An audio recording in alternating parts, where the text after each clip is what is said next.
Mister ladies channel viewers அனைவருக்கும் வணக்கம். இன்னைக்கு காது வலி, காது பிரச்சனைகள் இருக்காங்க பாருங்க. இன்னைக்கு நிறைய பேர் இருக்காங்க. ஆனா என்ன காரணம், எதுக்காக எனக்கு காது வலி வந்துச்சு, காதுக்குள்ள ஏதோ கிர்ன்னு சவுண்டு கேட்டுக்கிட்டே இருக்குதுங்க. இன்னைக்கு நிறைய பேர் இந்த பிரச்சனைகள் அவசரப்பட்டு இருக்காங்க. என்னதாங்க காரணம், ஏன் இந்த காதுல வலி வருது, இந்த காதுல ஏன் சவுண்டு வருது, இதை ஏதாவது எளிமையா சரி செய்ய முடியுமா? சரி செய்வதற்கான வாய்ப்புகள் நிறைய இருக்குது. என்ன காரணம் அப்படின்றத நம்ம முதல்ல பார்ப்போம். ஃபர்ஸ்ட் விஷயம் என்னன்னா, காது அப்படின்றது நமக்கு நம்முடைய உடம்புல உள்ள உள்ளுறுப்புகள்ல இருக்கக்கூடிய மிக முக்கியமான ராஜாக்களினுடைய தூதுவர் அப்படின்னு சொல்லலாம். ஏன்னா இது வந்து பாத்தீங்கன்னா சென்சார்கள் இல்லையா. காது வந்து பாத்தீங்கன்னா நமக்கு வந்து கண்ணு, காது, மூக்கு, தோல் சொல்லுவோம் இல்லையா. இந்த மாதிரி இந்த சென்சார்கள்ல ஒரு ஆர்கன். அப்ப இவர் வந்து தனியாலாம் செயல்பட முடியாது, இவரை யாரோ ஒருத்தர் இயக்குறாங்க. அதான் ஒரு விஷயம். அந்த வகையில நம்மளுடைய காதை இயக்கக்கூடிய, கண்ட்ரோல் பண்ணக்கூடிய நபர் யாரு, நம்ம உடம்புல இருக்கக்கூடிய ராஜ உறுப்புல யாரு அப்படின்னா சிறுநீரகம், கிட்னி. அப்ப சிறுநீரகம், உங்களுடைய சிறுநீரகத்துடைய எனர்ஜி குறைந்தால் உங்களுக்கு காது சம்பந்தப்பட்ட டிஸ்டர்பன்ஸ் வரும். காது சம்பந்தப்பட்டு நீங்க அதிகமா வந்து டிஸ்டர்பன்ஸ் பண்ணி காது சம்பந்தப்பட்ட பிரச்சனையை வர வச்சுக்கிட்டீங்கன்னா உங்களுடைய சிறுநீரகம் சம்பந்தப்பட்ட பிரச்சனை உருவாக ஆரம்பிக்கும். அவ்வளவு ரொம்ப சிம்பிள். ஏன் அப்படின்னா காது என்பது சிறுநீரகத்தினுடைய தூதுவர். அப்ப சிறுநீரகத்தில் ஏதாவது ஒரு பிரச்சனை ஏற்பட்டால் இவர் மூலமா தான் சொல்லுவாரு நிறைய விஷயங்களை. ஆமா, நீங்க பாருங்க, நம்ம கிராமங்கள்ல யாராவது ஒருத்தர் வந்து முடியாம இருக்கிறாரு, அவர் வந்து இறந்து போற தருவாயில இருக்கிறாரு அப்படின்னா அங்க போயிட்டு பக்கத்துல இருக்கக்கூடிய ஒரு ஆயுர்வேத மருத்துவரோ சித்த மருத்துவர்களோ அன்னைக்கு அந்த காலகட்டத்துல இருந்தவங்கள கூட்டு வருவாங்க. கூட்டு வந்து இப்ப என்னன்னு பார்ப்பாங்க. அவங்க அப்படியே பல்ஸ் பார்ப்பாங்க. பல்ஸ் பார்த்துட்டு அடுத்தது கண்ணை பார்ப்பாங்க, காதை பார்ப்பாங்க. பார்த்துட்டு சொல்லுவாங்க ஒரு 48 hours அவ்வளவுதான், முடிஞ்சிடும், நீங்க ரெடி பண்ணிருங்கன்றாரு. எப்படி பாருங்களேன், எந்த டெஸ்டும் எடுக்கல, எந்த ஒரு டெஸ்டும் எடுக்காம, எந்த ஒரு மிஷினுக்குள்ளையும் அனுப்பாம, காதையும் கண்ணையும் பல்ஸையும் பார்த்துட்டு 48 hours இவர் கிளம்பிடுவாரு அப்படின்னு சொல்லி சொன்னாங்கன்னா எப்படி சொன்னாங்க? நம்மளுடைய காது நம்மளுடைய அந்த இறக்கும் தருவாயில் இறக்குறதுக்கான சில மணி நேரங்களை முன்கூட்டியே காமிக்குதா அப்படின்னா காமிக்குது. அதான் அந்த ஸ்பெஷாலிட்டி. இதான் நம்மளுடைய முன்னோர்கள் கண்டறிந்த, ரிசர்ச் பண்ணி வச்ச விஷயங்கள். என்னங்க பண்ணோம், நம்ம காது எப்படிங்க காமிக்கும்? ஈஸியா சில விஷயங்கள் சொல்றேன். நீங்க அது மாதிரி ரொம்ப வயசானவங்க வீட்டுல இருக்கிறவங்கள சிலதை பார்த்தீங்கன்னா உங்களுக்கு தெரியும். ஃபர்ஸ்ட் விஷயம், நீங்க நம்ம நேரம் உட்கார்ந்து இருக்க பொழுது இந்த காது பாத்தீங்கன்னா இப்படி ஸ்டிஃபா இருக்கு. நமக்கு அப்படி ஸ்டிஃபா இருக்கணும். ஆனா இந்த இறக்கும் தருவாய்க்கு போறாங்கல்ல, காது அப்படியே கொஞ்சம் கொஞ்சமா தளர்ச்சி ஆயிட்டு தொலைன்னு தொங்க ஆரம்பிச்சோம். அப்ப இந்த ஸ்டிஃப்னஸ் போயிடும். அங்க பாக்குறாங்க, அவங்க கண்ணை பாக்குறாங்க, காதை பாக்குறாங்க, ரெண்டையும் மேட்ச் பண்ணி தான் சொல்லுவாங்க. இது கண்ணுக்கும் இதுக்கும் உள்ள விஷயங்கள் இருக்குது, மேட்ச் பண்ணி சொல்லுவாங்க. தொங்கிருச்சு, உயிரோட்டமே இங்க வந்து குறைஞ்சுக்கிட்டே இருக்கு. அப்ப கிட்னியினுடைய உயிர் சக்தி குறையுது. ஏன்னா கிட்னி தான் பேரண்டியல் எனர்ஜியை சேவ் பண்ணி வச்சிருக்கக்கூடிய ஒரு ஆர்கன். அவங்க அப்பா அம்மா கிட்ட இருந்து கிடைச்ச எனர்ஜி, அதான் பேரண்டியல் எனர்ஜி, அதை சேவ் பண்ணி வச்சிருக்கக்கூடிய ஒரு ஆர்கன். அங்க இருந்து அந்த உயிர் சக்தி போகுதுன்னா, அதான் சொல்லுவாங்கல்ல, ஹாஸ்பிட்டல்ல ரொம்பவும் ஒரு கிரானிக்கா இருக்கிறது, ஐசியூல இருக்கிறது, இழுத்துக்கிட்டு கிடக்குது. அப்ப சொல்லுவாங்க, நம்ம ஒண்ணும் பண்ண முடியாதுங்க, எல்லாம் இறைவன் தான் அப்படின்னு சொல்லுவாங்கல்ல. அப்ப அவங்களுக்குள்ள உள்ள அந்த இறைவன் யாருன்னா அவங்களுடைய அந்த சிறுநீரகத்தில் சேமித்து வைத்திருக்கக்கூடிய அவருடைய அப்பா அம்மாவினுடைய அந்த பேரண்டியல் எனர்ஜி, அதுதான் காப்பாற்றும். அதான் உள்ள போய் அதை ரெடி பண்ணி காப்பாற்றும். சொல்லுவாங்க, அப்பா காப்பாத்திருச்சுப்பா அப்படின்னு சொல்லுவாங்க. விஷயம் தான், அந்த எனர்ஜி குறையுதா அப்படின்றத காதுல பார்க்கலாம். அத அன்றைக்கு நம்மளுடைய பாரம்பரிய மருத்துவர்கள், ஆயுர்வேத மருத்துவர்களும் சித்த மருத்துவர்களும் அன்னைக்கு பார்த்தாங்க. காதை பிடிச்சு பார்ப்பாங்க. ரைட்டு. அதுக்கப்புறம் என்னன்னா கருப்படிக்க ஆரம்பிச்சிடும் காது.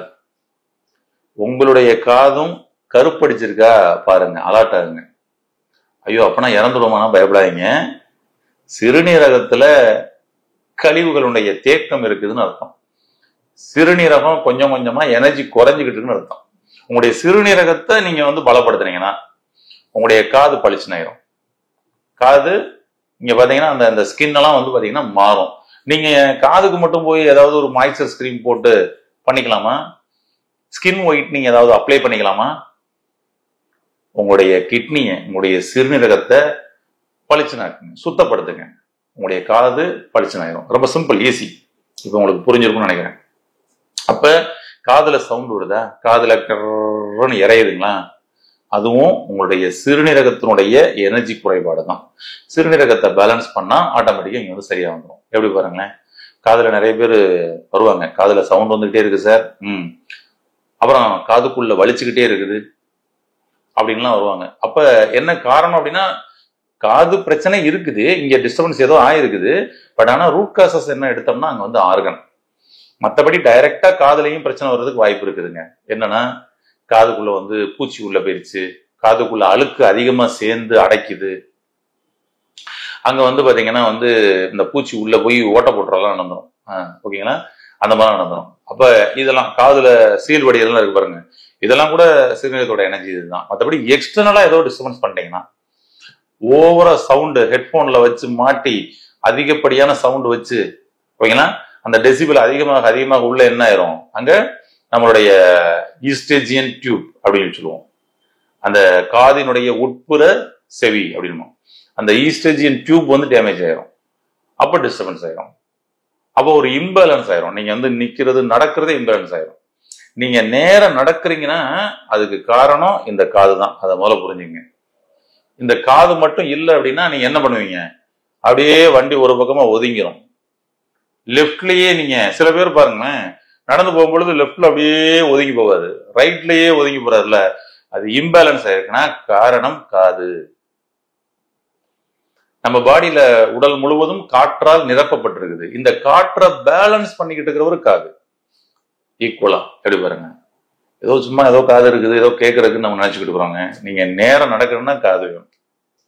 புரியுதுங்களா? அப்ப இதுக்குள்ள ஏதாவது இந்த மாதிரி சவுண்ட் வருது, பெயின் வருது அப்படின்னா சிறுநீரகத்துடைய எனர்ஜியை பலப்படுத்துங்க, சிறுநீரகத்தை சுத்தப்படுத்துங்க, சிறுநீரகத்துக்கு தகுந்த மாதிரி சில உணவுகள்லாம் எடுத்துக்கங்க, அதான் பெட்டர். ஓகே. இருந்தாலும் இந்த காதுல வந்து ஏற்படக்கூடிய இந்த வலிய நான் வீட்டுல இருந்தே ஏதாவது பண்ணி முதல்ல நிறுத்தணுங்க, அதுக்கப்புறம் நான் மருத்துவர்களை பார்த்து என்னோட சிறுநீரகத்தை பலப்படுத்திக்கிறேன் அப்படிங்களா. ஆனா பட் இன்னொரு விஷயம் என்னன்னா, இந்த காது பிரச்சனைக்கு நீங்க போய் நேர சிறுநீரக மருத்துவர்கிட்ட போய் எனக்கு காதுல பிரச்சனைங்க, என் சிறுநீரக ஏதாவது பிரச்சனை இருக்குதா, அதை முதல்ல சரி பண்ணுங்கன்னு பண்ணி வச்சுங்க. இதுக்கு அதுக்கும் சம்பந்தமே இல்லை, நேரம் நீங்க இஎன்டி மருத்துவர்கிட்ட போங்க, இது யாரு சொன்னது அப்படின்னு தான் கேட்பாங்க. புரியுதுங்களா உங்களுக்கு? இப்ப ஏன் அப்படின்னா இந்த டிபார்ட்மெண்ட் வேற, இந்த டிபார்ட்மெண்ட் வேற, நீங்க கன்ஃபியூஸ் ஆயிடக்கூடாது. இது நம்மளுடைய ட்ரெடிஷனல்ல, நம்மளுடைய பாரம்பரியத்துல சொன்ன விஷயங்கள், இதோட ஏதோ கனெக்ட் ஆகுது. அப்ப இந்த ஆர்கனுக்கு தேவையான எனர்ஜியை நீங்க உணவு முறையில கொண்டு போனாலே ஆட்டோமேட்டிக்கா அது பலமானாலே கிளியர் ஆகும். இப்போ உங்களுக்கு தெளிவா புரிஞ்சிருக்கும்னு நினைக்கிறேன். அப்ப சிறுநீரகம் சம்பந்தப்பட்ட எனர்ஜி குறைபாடுனால இருக்கக்கூடிய பல பிரச்சனைகள் உங்களுக்கு வரலாம். அதாவது இது காதுனா உங்களுடைய சிறுநீரக எனர்ஜி குறைஞ்சிச்சுன்னா அது வந்து பாத்தீங்கன்னா சிறுநீரகம் நம்மளுடைய கண்ணையும் கண்ட்ரோல் பண்ணும். அப்ப கண் சம்பந்தப்பட்ட பிரச்சனை உங்களுக்கு இருக்கலாம், தலைமுடி உதிர்ற பிரச்சனை இருக்கலாம், சரிங்களா.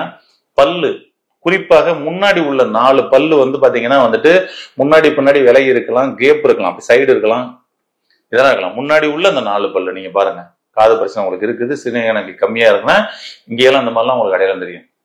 இப்படி நிறைய அடையாளங்கள் சொல்லிட்டே போலாங்க. அவ்வளவுதான். அதனால காது பிரச்சனைக்கு நான் ஒரு எளிமையான சோர்ஸ் சொல்றேன், இதை பண்ணுங்க. அப்படி இல்லைன்னா முறையா உங்களுக்கு அருகாமையில் இருக்கக்கூடிய ஒரு இயற்கை மருத்துவ மையங்கள், சிகிச்சை மையங்கள்ல நாடி அதை நீங்க சரி பண்ணிக்கவும் முடியும். ஓகேங்களா, பெட்டரா இருக்கும். ஆமா, இப்ப நம்ம இதுல வந்து பாத்தீங்கன்னா வந்துட்டு நம்ம இதற்கான எக்ஸ்பர்ட்ஸ், இந்த மருத்துவ குழு இருக்கு, அந்த டீம் இருக்கு, சித்த மருத்துவர்கள், ஆயுர்வேத மருத்துவர்கள், நேச்சுரோபதி மருத்துவர்கள் எல்லாம் வந்து பாத்தீங்கன்னா நம்ம சுவாசியில இருக்கிறாங்க. அவங்க வந்து அதை இது பண்ணி ரூட் காஸ் என்னன்றதை இது பண்ணிட்டு அதுக்கான சொல்யூஷன் கொடுப்பாங்க. இவங்களுக்கு எல்லாம் வந்து இந்த ட்ரெடிஷனல் மெத்தடும் வெல் ட்ரெயின்டு டாக்டர்ஸ், அதுதான் இதோட பெரிய ஸ்பெஷாலிட்டி. அப்ப ஈஸியா என்ன பண்ணலாங்க, வீட்லயே நான் சொல்ற ஒரு டிப்ஸ் பண்ணுங்க. ஓகேங்களா, ரைட். என்ன பண்ணலாம்னா, பெருங்காயம் இருக்கு பாத்தீங்களா, இந்த பெருங்காயம் ஒரு சின்ன பீஸ் எடுத்துங்க, அதாவது காதுக்குள்ள நுழையிற மாதிரி பீஸ், அவ்வளவுதான்.